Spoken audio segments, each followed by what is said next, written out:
What on earth is a full moon ritual? Do you have to be a certified guru to start one? Is it something we're all just pretending to do for our Instagrams? How could it benefit you? That and more in today's episode. The good news is it's probably a lot easier than you think. Welcome to the Spiritual Singer Podcast. I'm Jess, your friendly neighborhood dude bro medium and recovered skeptic, here to explain the unexplainable, to dive deep into spiritual concepts, to educate, inspire, and empower you, whether you're just dipping your toes into the water of woo-woo or fully underway in your spiritual journey trying to find your place. Grab an espresso, a wine, or whatever you need to get ready. It's about to get spiritual. Wikipedia says that a ritual is a religious or solemn ceremony consisting of a series of actions performed according to a prescribed order. This could be true. If you're someone who subscribes to the witchy side of spirituality, you could love this. There are so many options for you. I think people feel attracted to that side of spirituality because there's a lot of rights and wrongs. There are a lot of rules. And when there's something outside of ourselves, like all of this woo-woo stuff, we like to have something to cling to that makes sense to us. And if that works for you, then that's great. I'm so happy. For me,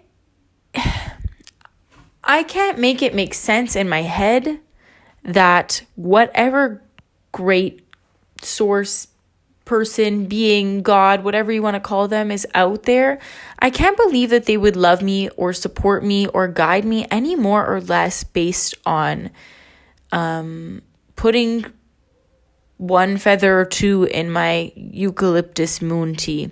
You know what I mean? And maybe I don't have the right understanding of the witchy side of this stuff. It's not what I feel called to, and so it's not what I know about.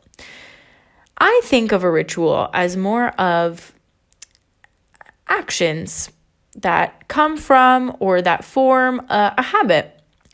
And when we do it at a certain time, like a full moon, we're choosing to acknowledge the energy and make use of it to better our lives in some way or another. Just the word ritual itself has skyrocketed in use in the last couple years. I would bet that has to do with the growing interest in spirituality and self-development in the collective, in the public, in social media, etc., etc., etc. This is information from the very reliable source of Google, by the way, but just a hunch. Many things can be a ritual, from your morning coffee to your afternoon nap. Our habits and rituals form our reality, and we can receive as much magic as we're willing to stay open to. But more on that on another day. Right now, let's focus on the full moon and how to make the best of it. We see a full moon when the sun and the moon are aligned with Earth in the middle. I still need somebody to explain this to me scientifically because it's not really making sense in my head, but apparently the lunar hemisphere, so that's the part of the moon that faces the Earth, is completely lit up by the sun. This happens about once a month, every 29.53 days, which means that calendars that go by the moon, which I didn't even know existed until today, will start on the 14th or 15th day, and the months can last 29 to 30 days. I can't tell if this is really useful or really confusing. Like, would you just be on your own schedule, or would you know everyone else's schedule but be more attuned to your emotions because of the moon? I don't know. I'm interested to find out. Some people believe that the moon can even invoke insomnia and insanity, and some believe all of this is BS. I personally stand somewhere in the middle. We know that the moon controls the tide, and during a full moon, we have a super high tide. So it makes sense that we too, being made of 75 or 80 or whatever % water, would be experiencing higher energies or emotions than usual. Astrologers tend to point out every axis and conjunction in the sky and tell us how all of that will show up during our life and during these few hours where the moon is full. But I just can't bring myself to believe that could be relevant for every single one of the 6 bajillion people on the planet, however many there are now. I do, however, think that there is never a bad time to take stock or reflect on what you have and haven't accomplished. Let go of the things that aren't serving you anymore and welcome in the things that you want And why not do all of that by using this time to carve out some me time? And why not call it a ritual? When I tell people I do when I tell people I do full moon oh god. When I tell people I do full moon rituals, I think they picture me dancing around the fire or singing naked, holding crystals or something. I don't know. Although I literally talk to spirits, I'm just not there yet on my spiritual journey. Not because I don't think that it's helpful, just because I don't think it's my truest expression. And spirituality to me is following your individual nudges, not just whoever the newest guru is on social media. The point of a full moon ritual is to release. Now, a lot of people would say that you could get this wrong in the way that if you were trying to manifest during this time, this would be a bad time to do it because whatever you're writing, you're trying to release. But I don't know. My favorite tarot deck to use, they repurpose the death card and they present it as death and rebirth because every death is a rebirth. Every end is a beginning. So whatever we're releasing, we're shedding, we're letting go of, we're really just making more space in our lives and our hearts for whatever is new and good to come in. So in my opinion, you can't get it wrong. I would usually say focus on releasing past life regressions, cord cutting ceremonies, forgiveness prayers, anything that feels good to you.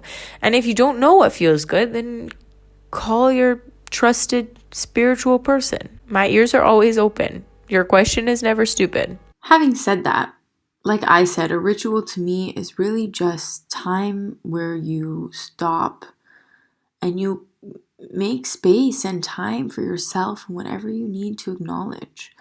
And if that means giving yourself an extra 5 minutes of self-care that day, then that's what you do. You know, all the things that I mentioned before, you kind of need someone else to do them for you, right? So some things that you could do for yourself with this energy are any kind of movement, right? We want to get that energy moving. We don't want that high energy to be stagnant in our bodies.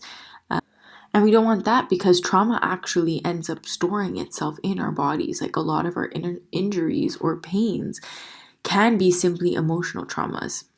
Again, something for another day. But you want to try and get moving, whatever that may be for you, whether that's yoga, a walk, a workout, whatever feels good, some mindfulness, meditation, journaling. If you have oracle cards, pull those. I personally like to incorporate some movement, some meditation. I'll pull a card. Then I will write a list of usually the things that I want to release. And then I will very safely burn that list and use that flame to do my meditation. Imagining that all of these things that just aren't working for me anymore are just literally burning away. The last time I did this, my boyfriend and I were on vacation and we were in Switzerland and we had this amazing B&B that had this lake view with the mountains and we were looking at the moon and we threw our papers into the lake. Oh my God, I thought about it. They're biodegradable. That should not be bad for the environment. Please do not send PETA at me, or they're for animals, right? Whoever's looking out for the environment, please don't send them after me. It was just one time. But it was literally so, we both talked about it after, like, how beautiful is that to just watch? I mean, I said that. I don't know if he really said that, but it was just such a moving experience to watch literally these things that were not in our best interest anymore melt away into the elements. We gave it back to the earth. And I mean, I think he's such a funny example of this because he's just as German as it gets. And then you have me. It was like our third or fourth date. And I said, yeah, sure, I'll come over and watch a movie. And we had gone out for a couple of drinks beforehand. And then I'm realizing, like, oh my God, it's a full moon. I have to do a full moon ceremony. He was probably like, who the hell is this foreign chick? So, I mean, he's used to it now, but all that to say is that he's one of the most logical people I know. So to be able to do these kinds of things with him and for him to see the value and to enjoy it, it's just proof to me of what valuable work that this is. And the reason that I don't force this stuff on people, it's not because I don't believe in it. It's not because I don't think that there is, I believe in a God. I believe in source energy. Again, another episode, and I think this stuff is powerful and life-changing. But I also know that everybody has to come at it their own way. And so if for you, like for him, that's, yeah, okay, I can acknowledge that there's this glowing ball in the sky today, and I can write some stuff down, and I can burn it, and I can let go of it, and that makes me feel good. Then that's enough. That's a full moon ritual. That counts. You do not need to buy 25 crystals or any kind of fancy equipment or anything at all. I mean, your money is honestly better spent in spending that time with an experienced spiritual person, getting somebody to guide you through that process, like a reading or a cord cutting ceremony or a meditation or something like that. And now for something completely different to wrap up that tangent. My dad's probably going to be the only one who laughs at that joke, but that's okay. On a general note, we usually say that new moons are for planting seeds and full moons are for harvesting. I want to say that's how the farmers do it, but honestly, I didn't fact check that, but let's just go with that, okay? I just want to advise you to be careful when you Google. Because although I said those things and those things are true, and we know the full moon to be a time of high energy, I noticed something saying like, don't do this or you're going to invite this bad stuff into your life. Like, listen, guys, when your intentions are good and pure, nothing bad can happen.